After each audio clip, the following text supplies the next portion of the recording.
Então, galerinha, o assunto da aula de hoje vai ser o sistema digestório. Como eu disse, um sistema, né, dos mais importantes, porque a gente usa ele todos os dias, querendo ou não, a gente está sempre comendo, beliscando, né? O nosso sistema digestório, ele está sempre trabalhando, até nos períodos em que a gente está em jejum, ele está se renovando, né? Está trabalhando. Então, a gente já começou com o sistema respiratório, que é o mais vital de todos, né, que a gente não consegue ficar nem alguns minutos sem respirar. E o segundo sistema mais importante, né, não seria o mais importante, mas assim, vital, seria o sistema digestório, tá bom? A gente vai seguir o mesmo esquema de apresentação, galerinha, órgãos e estruturas, a função de cada órgão e estrutura, curiosidades e doenças que atingem, né, o sistema digestório, beleza? E esse vai ser meio que o fluxo das nossas aulas. Então, uma coisa bem básica, né? Então, órgãos e estruturas é meio que uma revisão do fundamental, mas tem gente que não sabe completamente por onde começa e por onde termina o nosso sistema digestório, então bora lá. Tem gente chegando aqui. De novo, galera. Deixa eu esperar ela entrar. E aí, Júlia, tudo bem? Quem está entrando agora, deixa o seu oi lá no Classroom, tá? É por lá que eu conto as presenças, que eu faço a chamadinha de vocês. Então, órgãos e estruturas é bem uma revisão mesmo do fundamental, né? A função de cada um, e depois a gente vai ver o que acontece em cada um desses estágios do nosso sistema digestório. Começa pela boca. E a mastigação, galera, muita gente não dá atenção para a mastigação, mas a mastigação ela é essencial para o bom funcionamento do nosso sistema digestório, tá bom? Outra curiosidade é que agora o nome atual é digestório mesmo. Antes a gente falava sistema digestivo, né? Mas todos os nomes foram padronizados: circulatório, respiratório, reprodutório, digestório, enfim.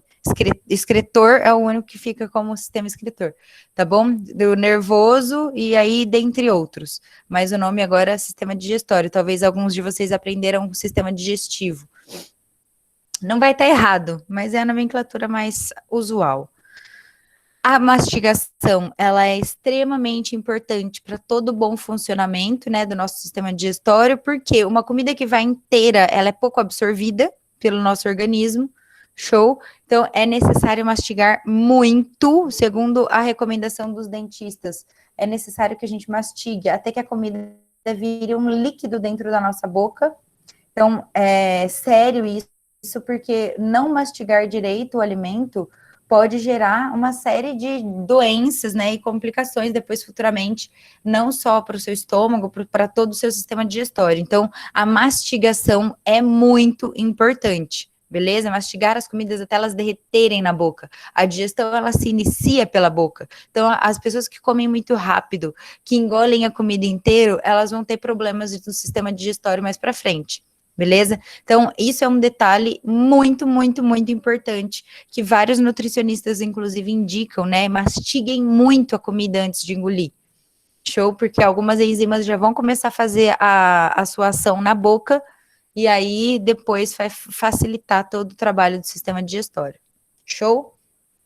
Primeiro contato que a gente tem com o mundo também é através da boca, né? A fase oral, que a gente chama lá na primeira infância. A gente mama, né, no seio da nossa mãe, então a digestão, ela vai estar muito ligada com a questão da boca, né, do paladar, do sentir. Show?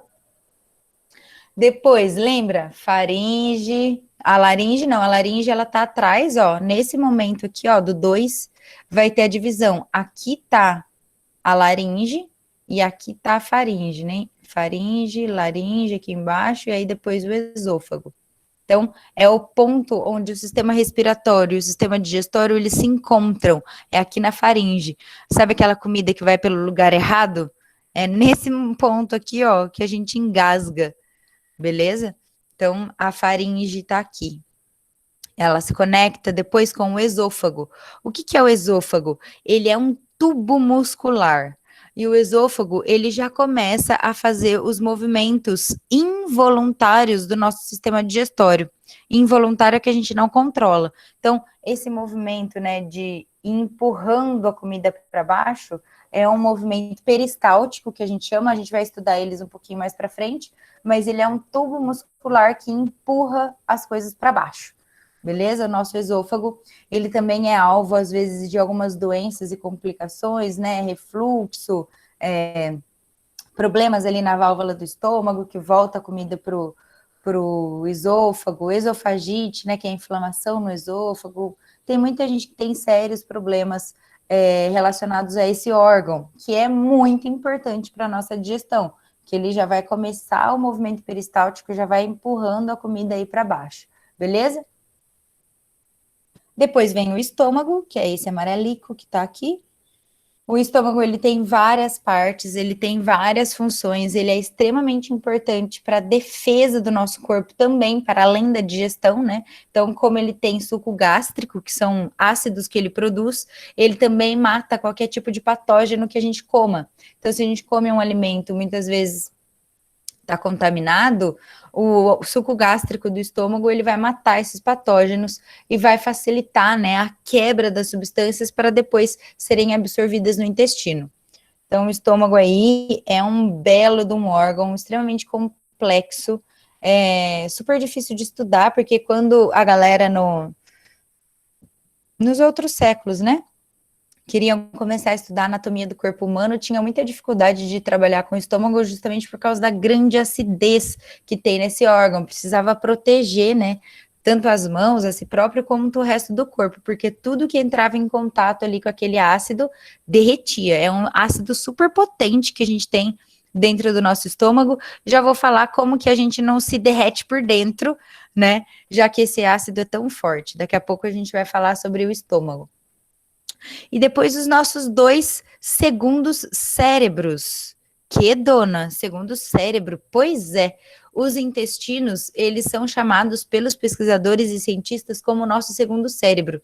Eles têm tantas ligações neuronais quanto o nosso cérebro, mas mais do que isso, ele é um receptor e um produtor de hormônios potente.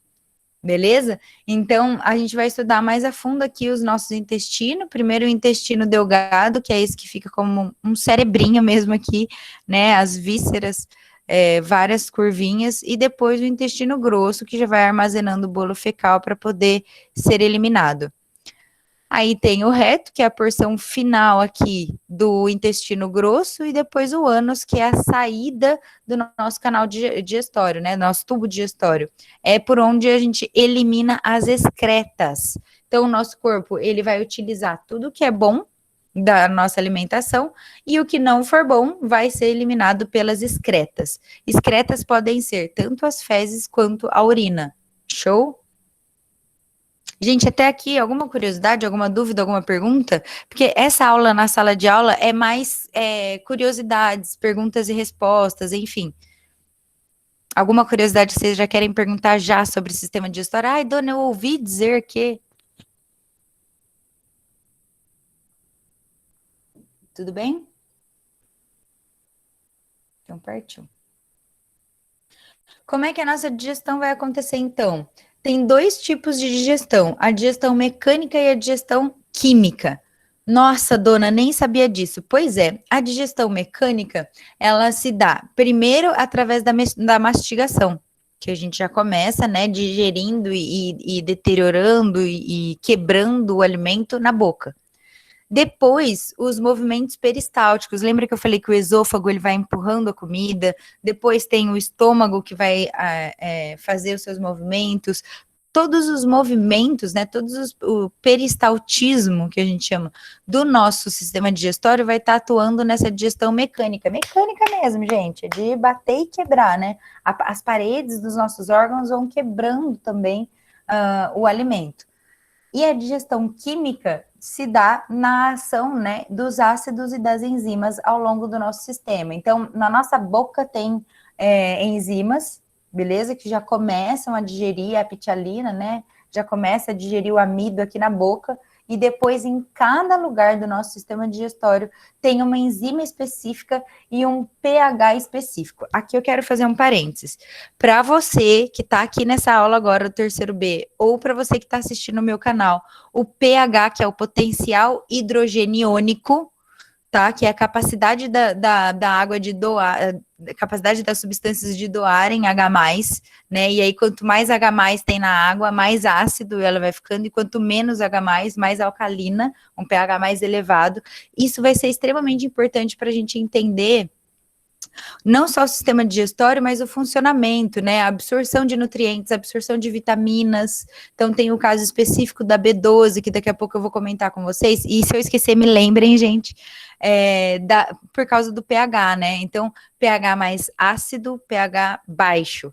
pH mais alcalino é um pH mais elevado. E o nosso corpo funciona com muita diferença de pH no sistema digestório. Então, isso tem alterações químicas, né? Que facilitam a digestão. Então, a digestão, ela também tem o seu lado químico, tá bom? Então, são essas duas coisas que vão acontecer ali. Como eu já disse para vocês, a digestão começa na boca, e o que a boca tem também de tão especial, né? A saliva. A saliva, ela contém a enzima amilase, que eu falei para vocês, a pitialina. Ela já digere o amido, transformando ele em maltose. O que é maltose? Tudo que termina em ose é açúcar. Glicose, maltose, frutose, sacarose. Tudo isso são açúcares que vão ser digeridos por enzimas específicas, cada um deles. Beleza? E tudo que termina em ase, geralmente é enzima, amilase, helicase, DNA polimerase. Lembra disso do ano passado? Então, todas as ases são as enzimas. Então, ó, já vai facilitar, né? Vai começar facilitando a digestão, porque um dos elementos, que é o amido, né? Que a gente come em pães, massas, em outros alimentos, já começa a ser digerido ali na boca. Então, diminui, né? Um ingrediente para poder ser digerido ali no estômago, no intestino.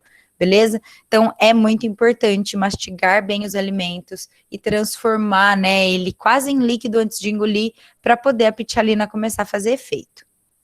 Show? Na boca, o pH tá ali neutro, né? Entre 6, 7, então tá com pH ok. Depois isso vai mudar. Então, engolir, passou pelo esôfago, né? O esôfago, esse tubo que vai empurrando para baixo a comida. E no estômago eu tenho um pH extremamente ácido, beleza? Ácido, ácido mesmo, o pH do estômago de 2 a 3, muito ácido. Lá é produzido o suco gástrico, então esses ácidos, né, em conjunto, são chamados de suco gástrico, que servem para proteção, deixa eu já arrumar isso daqui, na pressa de, às vezes saem uns errinhos, né? Então, ele serve para proteção do nosso corpo, como matando qualquer tipo de patógeno que entra. Se a gente comer comida contaminada, algum verminho, alguma coisa que entra, cai no estômago e é aniquilado. E ele facilita a ação de algumas enzimas que vão ter um pH de funcionamento ótimo, que a gente chama ácido, tá? Cada enzima tem o seu estado de funcionamento ótimo, que vai ser a sua temperatura ideal, o pH ideal, as condições ideais para elas estarem atuando, beleza? E digerindo aí o alimento. No estômago acontece a desnaturação de proteínas. Vocês já devem ter ouvido falar em desnaturação de proteínas, né, pessoal? Para quem não sabe, as proteínas elas têm um formato. Quando você aumenta a temperatura ou faz alguma outra coisa, ela se desnatura, ela muda de formato. Isso é desnaturar a proteína. Um exemplo clássico de desnaturação de proteína é a clara do ovo. A clara do ovo é líquida e branquinha. Espera só um minutinho, alguém colocou ali no chat, daqui a pouco eu já leio. A desnaturação de proteínas, então, a clara é branquinha e líquida. Quando você frita, né, coloca o ovo na frigideira, aquela clara ela vai virar branca e dura. Então, o que está acontecendo ali? Está desnaturando proteínas por conta da temperatura. A temperatura muito elevada, ela não curte, aí ela muda de formato. Beleza? Isso no nosso corpo é extremamente sério. Quando a desnaturação de proteínas são proteínas do nosso corpo. Por isso o estado de febre é tão alarmante, porque se ele aumenta a temperatura do corpo, vai desnaturar proteínas, beleza? Além de o estômago fazer isso, ele ainda mata, né, bactérias ou coisas que entrem ali na nossa alimentação. Deixa eu ver o que vocês colocaram aqui no coisa. Vitão, por isso quando a gente vomita tem esse aspecto de acidez, né, Tati? Vitor, é exatamente isso. Se a gente vomita, o vômito é o suco gástrico misturado com aquela comida ou com aquela bebida que não fez bem pra gente. E ele vai ter um cheiro muito característico e uma acidez muito característica. Por isso que não é saudável a gente vomitar muito, porque isso vai acabar prejudicando o nosso esôfago, que ao contrário do estômago, não tem uma proteção de muco. Então, foi interessante você perguntar isso, Vitor. Vou até voltar aqui, ó. Deixa eu mostrar a fotinho do estômago aqui para vocês. Eita. Então, ó, no nosso estômago existe um muco protetor para que o ácido gástrico não corroa as paredes no nosso estômago. Então, ó, aqui está o nosso estômago e ele é todinho envolvido por um muco. Muco é uma substância pegajosa que impede o contato das células com o ácido gástrico. Vitão, se a gente vomita demais, o nosso esôfago, que é a saída aqui para a boca, ó, ele não tem essa proteção de muco e ele pode acabar sendo ferido. Por isso, as pessoas que têm, né, anorexia, aquela doença que você come e depois quer vomitar porque acha que vai engordar com isso. Elas têm problemas, né, de esofagite e muitas outras coisas, porque esse ácido vai estar passando constantemente aqui pela nossa garganta, beleza? E isso não é legal, por causa da diferença de pH. Beleza? Então, como é que o nosso estômago se protege da própria acidez? Com esse muco protetor. Show? Galerinha, lembra que eu disse para vocês, né? Algumas das imagens que eu trago para vocês, eu tirei de sites que são sites médicos, porque eu não achei imagens mais simples, né? E eu acho que é importante trazer para vocês bastante informação. Claro que aqui vocês não vão ter que decorar o nome de cada uma das válvulas e tudo mais, mas é importante saber que o nosso estômago tem um fundo do estômago, que fica aqui para cima, e o corpo, que é a parte maior, onde vai ficar aqui os alimentos e tal, beleza? Não precisa saber os vários nomezinhos, tal, só o piloro, que é essa última parte aqui, ó, mais fininha, onde estão as válvulas aqui da divisão entre ele e o intestino, beleza? Aqui já é a parte do intestino que ele tá ligado. Ô, dona, e quem faz aquelas cirurgias para redução do estômago, para isso, para aquilo? Na verdade, existem várias maneiras, né? Geralmente a galera coloca uma bexiga aqui no corpo e no fundo do estômago para diminuir a área do estômago. Diminuindo a área do estômago, um pouquinho de comida que a pessoa colocar aqui, o estômago já incha e já vai mandar uma mensagem para o cérebro dizendo: ei, cérebro, já estou cheio, já estou satisfeito, pode parar de comer. E aí diminui o apetite e a pessoa acaba emagrecendo, porque não tem tanto lugar aqui no estômago. Tem outros tipos de cirurgia que a gente vai falar mais para frente, beleza? Mas uma delas é ocupar um espaço bastante grande aqui no estômago e não deixar espaço para comida. E aí a pessoa comendo menos, ela tem menos energia, ela acaba gastando mais. E aí emagrece, beleza? O bolo alimentar, né? Depois que a gente mastiga a comida e engole, depois que ela tá no estômago, ela já muda de nome, ela não é mais o nosso alimento, ela vira bolo alimentar, beleza? Quando ele tá aqui no estômago e ele já sofreu a ação dos ácidos, ele é chamado de quimo. Ao sair do estômago, ele é uma massa branca, pastosa e muito ácida. Então, o nosso cocô, ou melhor, as coisas que a gente vai absorvendo, né, ali daqueles alimentos, eles perdem a cor, eles ficam mais pastosos e muito ácido ao sair aqui do estômago, beleza? Porque aqui tem muitos ácidos e aqui a comida começa a se transformar. Então, o bolo alimentar aqui é chamado de quimo, beleza? Gente, a qualquer minuto que vocês tiverem dúvidas, pode abrir o microfone e perguntar, tá bom? Pode jogar ali no chat, alguém lê para mim, enfim. Sossegado, vamos trocando. E aí, depois saindo, né? Aqui, ó, o estômago vem e já sai encaixado numa outra estrutura que vai ser o intestino. Então, vai ser o intestino delgado, um dos maiores órgãos do nosso corpo, né? Só perde para a pele. A pele é o nosso maior órgão, né? Não é um tecido, é um órgão. Então, tem várias funções ali.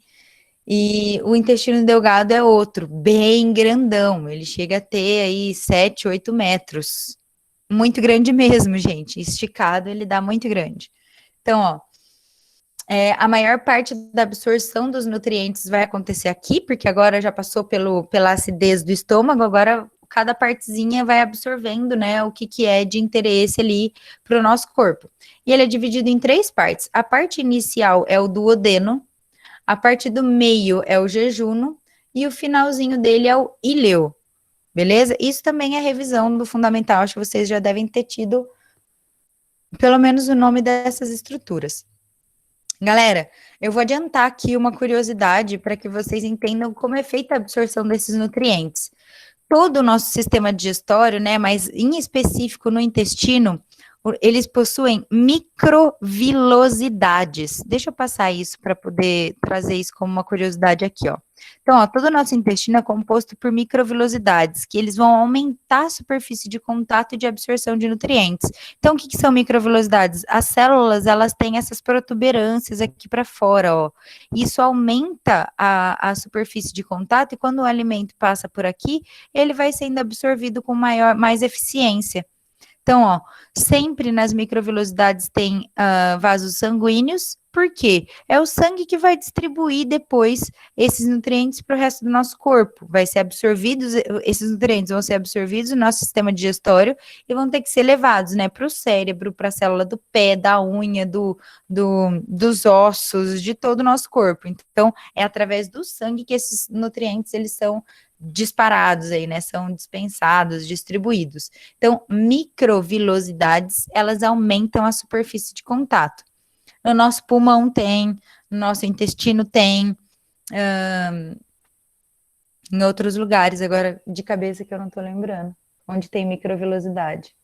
Mas é uma estratégia muito útil do nosso corpo para poder aumentar a superfície de contato, beleza? Então, todo o nosso intestino, ele é composto por microvilosidades, beleza? Então, aqui tá em espanhol, mas o nome é o mesmo, duodeno, a parte inicial, jejuno, aqui no meio, e o íleo, a parte final do intestino delgado. O que acontece em cada uma dessas partes? Bora lá.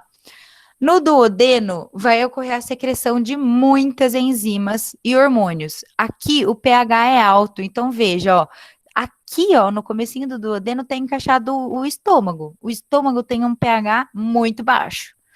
Entra a comida aqui pelo duodeno, o quimo, né, um bolo alimentar pelo duodeno, o pH já está alto. Então, a primeira coisa que acontece ali é a mudança de pH. O bolo alimentar, ele vai se transformar para um pH mais alto. E todo o intestino vai ter um pH mais alto de funcionamento. E isso o nosso corpo faz através de sais minerais que a gente tem e as estratégias, né, de enzima e outros tipos de substâncias que são jogados ali no duodeno. Então, muitas enzimas e hormônios. Olha que louco, gente, os hormônios. Lembra que eu falei que hormônio... isso eu falei para o primeiro ano, mas reforço aqui para vocês. Hormônio, o que é? É uma substância de comunicação do nosso corpo. Um hormônio, ele sempre vai levar uma mensagem de um lugar para o outro. E, geralmente, o maior órgão de recepção de hormônios que a gente tem é o nosso cérebro. Ele reconhece essa mensagem e responde neuronalmente, né, uma resposta fisiológica para aquela ação. Só que o nosso intestino, ele também recebe e manda estímulos hormonais. Então, olha que louco, por isso que ele é considerado segundo cérebro, porque ele também vai estar recebendo mensagens e enviando respostas. Massa, hein? Isso é curiosidade aqui para vocês. Então, o duodeno, ele vai estar produzindo e secretando muitas enzimas e hormônios. No jejuno, que é a parte maior zona ali do nosso intestino, é a maior parte do nosso jejuno, né? A maior parte do nosso intestino e a digestão e a absorção de nutrientes acontece ali. Voltando então que eu estava falando das cirurgias bariátricas, né? Algumas delas cortam pedaços importantes do nosso intestino delgado. E por isso a absorção de nutrientes acaba ficando prejudicada para quem tem esse tipo de cirurgia. Então, diminuindo o intestino delgado, que é o maior órgão que a gente tem, né, que ocupa bastante espaço, você diminuiria o tamanho da cavidade barrigal, brincadeira, do seu abdômen, né? Cavidade abdominal, lembrei. E aí, diminuindo um pouco disso, você tem, né, a pessoa fica mais esbelta. O contra disso, né, justamente se você tira a maior parte, o órgão que vai absorver a maior parte de nutrientes, você está se prejudicando no sentido da absorção de hormônios, produção de hormônios, de vitaminas, sais minerais, enfim. Então, pessoas que fazem esse tipo de cirurgia têm que ter uma complementação, uma suplementação alimentar muito grande, para não adoecer, né, com a falta de nutrientes. Passou pelo jejum, não tem o ilho. É no ilho que acontece a maior reabsorção de água e vitaminas. Então, já está encaminhando para o finalzinho ali da digestão. Aqui já vai se transformar, né, de bolo alimentar para bolo fecal. Bolo fecal é lá no intestino grosso, só que aqui então o corpo ele vai reabsorver água. Galera, muito da água que a gente tem no nosso corpo é reabsorvida dos alimentos que a gente come. Essa aguinha que a gente bebe, deixa eu beber uma aqui. Ela é importante? Ela é importantíssima. Ela vai ajudar no funcionamento dos nossos rins, vai ir direto para o nosso sangue, que o nosso sangue tem bastante água, mas a maior parte da água que a gente tem no nosso corpo é através da alimentação. Por isso a importância de se alimentar com bastante frutas, legumes, vegetais, que são alimentos que têm grande proporção de água na sua composição. Porque aí a gente vai conseguir ter uma nutrição, né, e uma hidratação a partir de dentro, né, do nosso intestino para o resto do corpo. Isso é muito importante, tá bom? Dona, lá no começo da aula a senhora falou da questão das vitaminas. Como é que é esse lance de vitamina, da B12 e tal? Porque, como eu sou vegana, a maior parte da galera sempre me pergunta, mas e a B12? A B12 que é sempre uma preocupação. Vamos contextualizar, então. Galera, a vitamina B12 no nosso corpo, ela é muito importante porque ela atua no nosso sistema nervoso. Ela é meio que um facilitador das ligações sinápticas. Ela funciona no nosso sistema nervoso. E aí, se você tem uma baixa de B12, você tem consequências muito sérias para o seu sistema nervoso, como falta de atenção, às vezes sonolência, irritabilidade, casos até de depressão podem ser diagnosticados por conta da baixa da B12. Então, ela é uma vitamina muito importante no nosso corpo. E o que acontece? O nosso corpo, ele produz B12, só que ele vai produzir B12 aqui no ilho, beleza? Porque tá ali, ó, absorção de águas e vitaminas, beleza? Só que a absorção acontece aqui, mas a produção acontece depois. Lá no intestino grosso, né, no finalzinho do intestino grosso, vai ter algumas bactérias ali que produzem naturalmente B12. Então, o local de absorção de B12 é antes do local de produção. E aí, isso não é só um problema das pessoas que não comem, né, carnes e derivados de animais. Isso é um problema da população no geral. Se a nossa alimentação fosse rica em B12, a gente conseguiria absorver no local em cima e depois a produção a gente elimina junto com as fezes. Então, percebe? O local de absorção é em cima do local de produção. Então, a gente absorve, não absorve o que a gente mesmo produz. Então, esse é o lance da B12. Então, por isso, muitas pessoas fazem a reposição da B12. Inclusive, pessoas que fizeram cirurgias bariátricas precisam também fazer reposição dessa vitamina, porque ela é essencial para o funcionamento do nosso sistema nervoso, beleza? Então, tá explicado aí, né? Por que a B12 é um caso tão sério ali. Gente, dúvida até aqui? Tá de boa? Essa aula é uma aula maçuda, né? Tem bastante informação. Saiu do ilho, para onde que ela vai? Para o nosso intestino grosso. Então, agora o bolo alimentar, ele se transforma no bolo fecal, tá? Que aqui o intestino grosso já é o final do nosso sistema digestivo, digestório. E ele também é dividido em 3 partes: o seco, o cólon e o reto. Beleza? Reto aqui embaixo. E aqui vai estar acontecendo o final da digestão. Então, eu vou mostrar para vocês o que acontece em cada uma dessas partes do intestino grosso. E eu quero chamar a atenção de vocês para essa partezinha aqui, ó. Essa partezinha aqui. Se a Elaine estivesse assistindo nossa aula, ela ia já arrepiar. Por quê? Porque, ó, isso daqui a Elaine teve apendicite agora esses tempos, né? Não sei se vocês estão sabendo. O apêndice, galera, ele é um órgão vestigial no nosso corpo. Como assim órgão vestigial? Lá há muitos éons atrás, brincadeira, há muito tempo atrás, né, quando o homem ainda estava nos seus estágios evolutivos, o apêndice, ele tá cheinho de bactéria aqui dentro e ele servia para digerir celulose. Então, quando nós, ou melhor, os humanos ancestrais, eles se alimentavam, né, de bastante grama, gramíneas, leguminosas, folhas, enfim. O apêndice, ele ajudava na digestão da celulose. Com o passar dos milhares e milhares e milhares de anos, esse órgão virou um órgão vestigial, porque nós hoje não digerimos celulose. Então, aqui ainda continua cheia de bactérias que ajudam na digestão de celulose, mas ela não é ativa. Esse órgão é um órgão vestigial, ela não tem atividade. E o que é o apendicite? É quando isso daqui inflama e corre o risco dessas bactérias se espalharem pelo nosso sistema digestivo. E aí a gente teria uma infecção generalizada, o que é uma situação patológica, né, uma doença bastante séria. Então, o que tem que fazer nesses momentos? Fazer intervenção cirúrgica e tirar o apêndice. Beleza? Então, o apendicite, né, ele fica bem aqui embaixo. Se vocês colocarem a mão, vai, sente aí, galera, põe a mão aí. Tem 2 ossinhos aqui na bacia, né, aqui embaixo na barriga.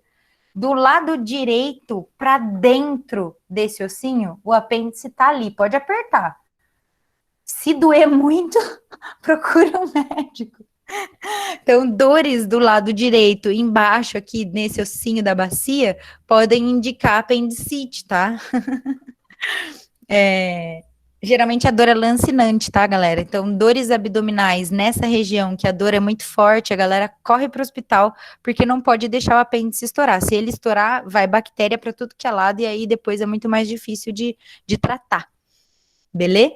Vamos entender o que acontece, então, no seco, no cólon e no reto. O seco é a parte com o pH mais alto do nosso corpo. Então, tá saindo ali do intestino delgado, já tá com o pH alto, mas aí no seco ele alcaliniza muito mais. Por quê? Porque as nossas fezes, a hora que saírem do corpo, tem que sair com pH ok, né? Para não contaminar, enfim, a natureza é muito perfeita. Então, tem o pH mais alto do nosso corpo. No cólon, que é aquela parte grandona do intestino grosso, é um local de grande incidência de câncer. Olha lá, os cânceres no intestino geralmente são no intestino grosso, onde está localizada a maior parte da nossa biota intestinal. Dona, o que é isso? Biota são todos os fungos, bactérias que moram naturalmente dentro do nosso corpo, beleza? Então, ali tem muitas, lembra que eu falei das bactérias? Então, é no intestino grosso que são produzidas as nossas vitaminas, mas é lá no delgado que elas são absorvidas. Então, por isso que às vezes a gente tem dificuldade de manter as nossas vitaminas ok, porque ela é produzida num lugar e absorvida em outro, mais em cima. Show? Bom, é aqui no cólon onde a maior parte da água e sais minerais são reabsorvidos para o corpo. Veja, lá no intestino delgado já tinha uma grande absorção de água, aqui vai ter a maior absorção de água e sais minerais. Ô, dona, então quer dizer que é por isso que às vezes dá prisão de ventre? Se o teu cólon, né, ou se você não tem uma regularidade na eliminação das fezes e as fezes ficarem paradinhas aqui, elas vão ficar sendo mais secas, mais secas, mais secas, porque a absorção de água está acontecendo nesse lugar. Se as fezes ficam paradas aqui, vai absorver água, só que se ela ficar 1, 2 dias, vai absorver mais ainda. Então, isso vai gerando uma dificuldade maior ainda de evacuar, né, de ir no banheiro, porque nesse lugar, água e sais minerais são absorvidos, e aí não importa quem está sendo absorvido ali, eles vão continuar absorvendo, beleza? Então, os problemas de prisão de ventre podem ocasionar algumas doenças, né, e coisas aqui na região do intestino grosso, tá? E no reto, aquela porçãozinha final, é onde são armazenadas e eliminadas as fezes, beleza? Geralmente não por muito tempo. Então, aqui está o reto, ó, na porção final aqui do intestino grosso, que a gente tem o reto. Então, toda essa parte aqui, ó, vai reabsorver água e sais minerais do que ainda não foi absorvido. E aí, o bolo fecal vai ficar tomando forma, né? O bolo fecal vai tomando forma aqui também nessa última parte do sistema digestório.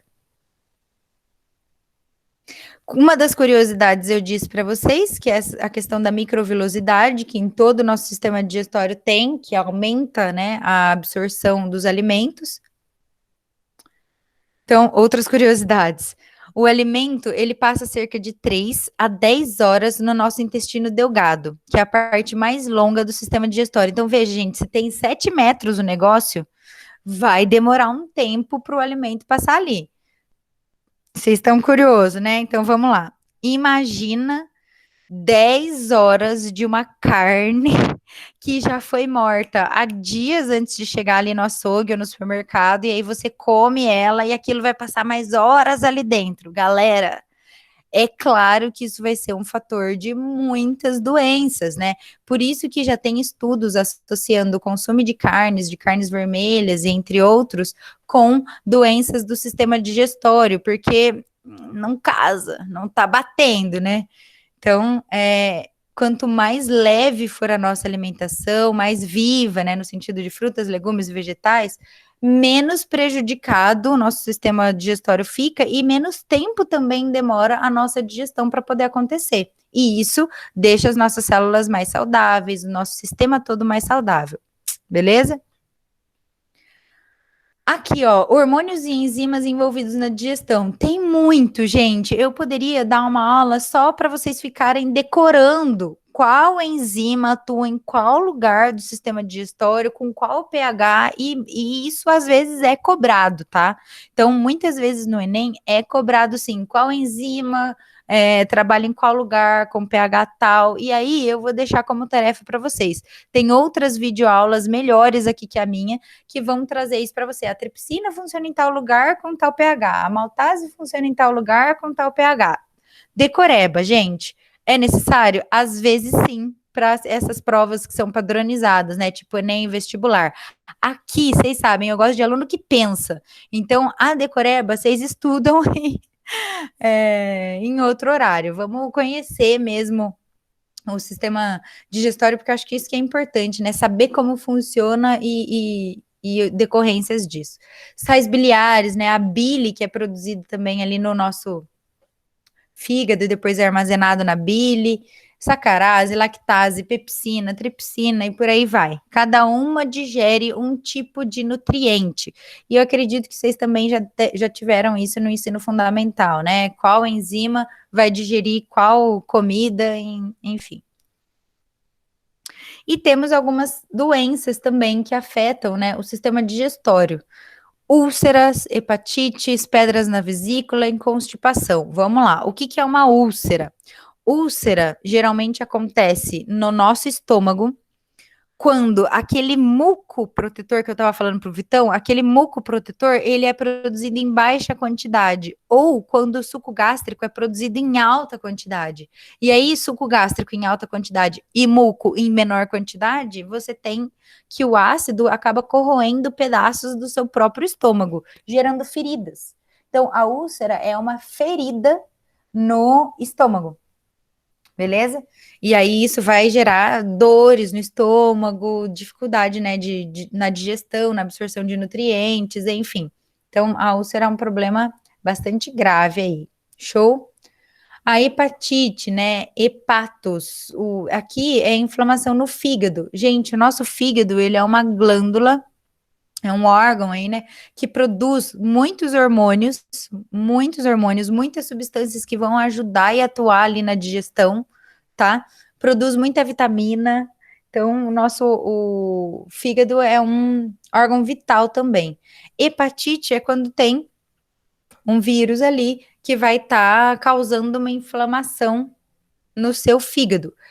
Pode ser viral, mas pode ser outros tipos, tá? Tem a cirrose, né, que é uma outra doença em decorrência do alto consumo de álcool, por exemplo, que também vai dar um tipo de hepatite, né, que vai estar prejudicando ali seu fígado. beleza? Estudem sobre o fígado, galera. Pedras na vesícula, então os sais biliares, né, que são produzidos no fígado e armazenados na vesícula, a vesícula, ela é um local de alto pH também, mas ela tem cristais, né, então os sais biliares são sais, são cristalzinhos. Se esses cristais, eles não são eliminados da vesícula biliar, pode gerar pedras na vesícula, e isso causa dores bem aqui em cima, perto da costela, assim, sabe, do lado do estômago, perto da costela, então às vezes, se as pedras forem grandes, precisa retirar a vesícula, beleza? E a tal da constipação. Quem sabe o que é a constipação? Constipação é quando a pessoa tem, né, uma dificuldade na evacuação, na eliminação das fezes, por conta que lá no cólon absorveu muita água e as fezes ficaram petrificadas, né? Uma dificuldade de eliminar aquelas fezes que estão ali. Isso pode gerar problemas mais sérios e a pessoa precisa ir para o hospital e fazer lavagem, né? Umedecer aquela região, umedecer o bolo fecal para ele poder ser eliminado. Gente, dúvidas, questionamentos, crises existenciais, perguntas, curiosidades, porque eu sei que essa aula, quando é ao vivo e a cores, ela é mais legal, porque a gente tá com um livro ali, a gente troca ideia, a gente pergunta, interage, enfim. Aqui eu sei que fica meio complicado. Fala aí, João. Ô, Doni, sobre a prisão do ventre lá, como que o laxante funciona? Nossa, pergunta sensacional, João. Como que o laxante funciona? O laxante ele vai estimular a produção de muco no intestino grosso. Então, o intestino grosso ele também é revestido por um muco, porque as fezes elas vão deslizando ali por dentro do órgão até poder sair. Então, o laxante ele aumenta a produção de muco ali e ele diminui a absorção de água lá no intestino grosso. Por isso, as fezes acabam ficando um pouco mais úmidas e conseguem sair. Além disso, João, o laxante ele aumenta o peristaltismo. O que é peristaltismo? Aqueles movimentos involuntários do sistema digestório vão ser aumentados pelo laxante. Então, por isso que às vezes não dá para segurar mesmo, porque o movimento ele vai estar acontecendo. E aí eliminam-se as fezes de uma vez só. Beleza? Beleza. É assim. O Vitor perguntou aqui, ó. Dona, tem como a gente sobreviver funcionando somente 50% desses dois órgãos? O que acontece se não funcionar corretamente? Desses dois órgãos, quais, Vitão? O intestino, você fala? O Vitão tá aqui ainda? Caiu.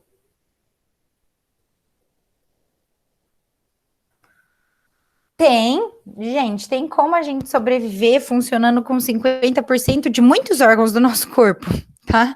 Eu acho que só não tem como viver com 50% do coração e do cérebro. O resto, você vive sem um pulmão. Conheci já pessoas que não têm um pulmão. Tem gente que doa rim e aí vive só com 50%. Tem gente que vive sem braço, sem perna, 50%. Tem gente que vive sem olho. Então, assim, muitos dos órgãos, a gente continua vivendo com 50% desses órgãos. Do intestino, do estômago, de outros órgãos? Sim, Vitão, é possível. Claro que não sem consequências, né? A pessoa vai ter consequências ao viver com 50% do intestino, 50% do esôfago. Do esôfago vai ter que emendar aqui, né? Mas é possível. O que acontece se não funcionar corretamente? A pessoa vai ter problemas. A pessoa vai ter problemas. Em qualquer um desses órgãos que não funcionar corretamente, a pessoa vai ter que ou tomar remédio para suplementação, ou fazer algum outro processo, né? Enfim, vai ter problemas. Tudo que não funciona corretamente no nosso corpo, a gente busca, né, tratamentos médicos, remédios, saídas alternativas, alimentação natural, enfim, tudo que ajude a gente numa qualidade de vida melhor, porque, de fato, galera, problemas no sistema digestório trazem pra gente alguns transtornos, né? Então, pessoas que às vezes têm, vocês já ouviram falar das pessoas que são celíacas, pessoas que têm intolerância ao glúten, beleza? Então, o glúten, o que é? O glúten é uma proteína do trigo. Tudo basicamente que a gente come vai glúten, beleza? Tanto bolachas, pães, farinhas, Nossa, um milhão de coisas tem glúten. E aí, pessoas que têm intolerância ao glúten acabam, se comem, né? Pão, por exemplo, vai ficar inchado, vai ter gases, vai ter uma irritação por dentro, né? No sistema digestório. Isso não vai ser legal. Então, a pessoa tem transtornos no sentido de procurar alimentos que não tenham essas substâncias, de buscar alternativas, mas tudo é possível. Hoje em dia, a vida das pessoas que têm algum tipo de distúrbio alimentar já é muito facilitada, porque tem remédio, tem tratamento, tem informação, tem muita informação hoje em dia na internet, então dá para viver com alguns desses problemas. Mais perguntas, gente?